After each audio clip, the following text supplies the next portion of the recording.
মানো তাতে আমার কিচ্ছু আসে যায় না। শুনেন ভিলেন আব্বাজান, শুনেন আপনার মেয়ে কি বলে।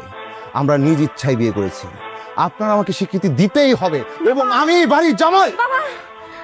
অবাধ্য না না না না, অবাধ্য সন্তান, অবাধ্য সন্তান, বেরো বেরো বেরো।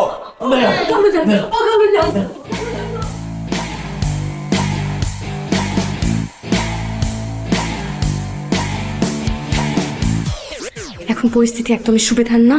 আমার বাপ মা দুজনই অসুস্থ হয়ে গেছে। আপনি এখন যান, এখন ভাগেন, আমি দেখতেছি কি করা যায়।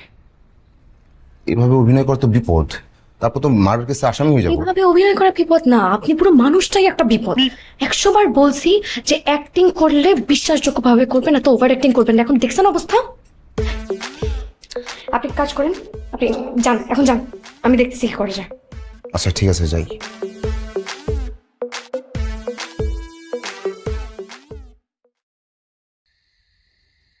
প্রেশার ঠিক আছে, একটু রেস্ট নিলে ঠিক হয়ে যাবে। তাই জি ডাক্তার সাহেব চলুন।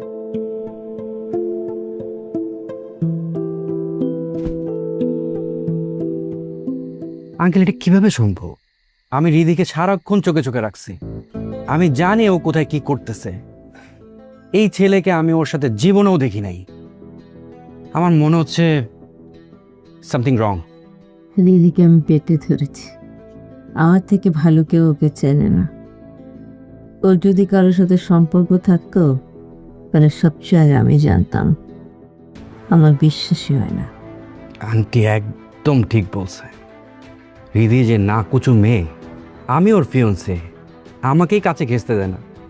আর এই ছেলে তো ইম্পসিবল, দেখতেও রাস্তার ছেলের মতো। আমার মনে হয় কি আঙ্কেল, রিদি রাগ করে বিয়ে ভাঙার জন্য এইসব নাটক করতেছে আঙ্কেল। হ্যাঁ, নাটক। কিন্তু রিদি ইদানিং তোমাকে পছন্দ করছে না কেন?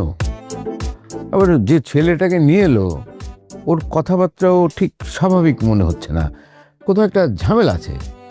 আঙ্কেল, একটা কাজ করেন, যেহেতু ওদের দীর্ঘদিনের সম্পর্ক থেকেই থাকে, তাহলে ওদের কাছে প্রমাণও থাকবে। রিদিকে বলেন প্রমাণ করতে, তাহলে তো দুধ কা দুধ পানি কা পানি হয়ে যাচ্ছে, তাই না?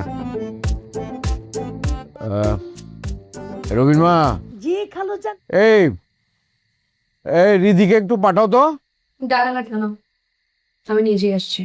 হাই রিদি, কেমন আছো? রানা ভাই প্লিজ মেইনটেইন সাম ডিস্টেন্স। আমি এখন একজন ম্যারিড মেয়ে। What manage? তুমি আমার ফিয়ন্সে, তুমি যাকে